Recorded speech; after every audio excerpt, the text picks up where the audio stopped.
Isaiah chapter 3. The mighty Lord all-powerful is going to take away from Jerusalem and Judah everything you need. Your bread and water, soldiers and heroes, judges and prophets, leaders and army officers, officials and advisors, fortune-tellers and others who tell the future. You will let children and babies become your rulers. You will each be cruel to friends and neighbors. Young people will insult their elders. No one will show respect to those who deserve it. Some of you will grab hold of a relative and say, "You still have a coat? Be our leader and rule this pile of ruins." But the answer will be, "I can't do you any good. Don't make me your leader. There's no food or clothing left in my house." Jerusalem and Judah, you rebelled against your glorious Lord. Your words and your actions made you stumble and fall. The look on your faces shows that you are sinful as Sodom, and you don't try to hide it. You are in for trouble, and you have brought it all on yourselves. Tell those who obey God, you're very fortunate. You will be rewarded for what you have done. Tell those who disobey, you're in big trouble. What you did to others will come back to you.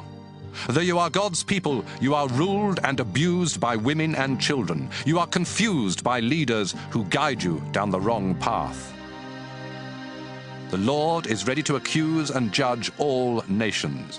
He will even judge you rulers and leaders of his own nation.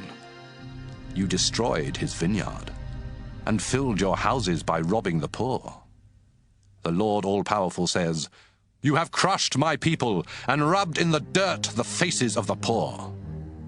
The Lord says, "The women of Jerusalem are proud and strut around winking shamelessly. They wear anklets that jingle and call attention to the way they walk. But I, the Lord, will cover their heads with sores, and I will uncover their private parts. When that day comes, I will take away from those women all the fine jewelry they wear on their ankles, heads, necks, ears, arms, noses, fingers, and on their clothes. I will remove their veils, their belts, their perfume, their magic charms, their royal robes, and all their fancy dresses, hats, and purses. In place of perfume, there will be a stink. In place of belts, there will be ropes. In place of fancy hairdos, they will have bald heads. Instead of expensive clothes, they will wear sackcloth. Instead of beauty, they will have ugly scars. The fighting men of Jerusalem will be killed in battle. The city will mourn and sit in the dirt, emptied of its people.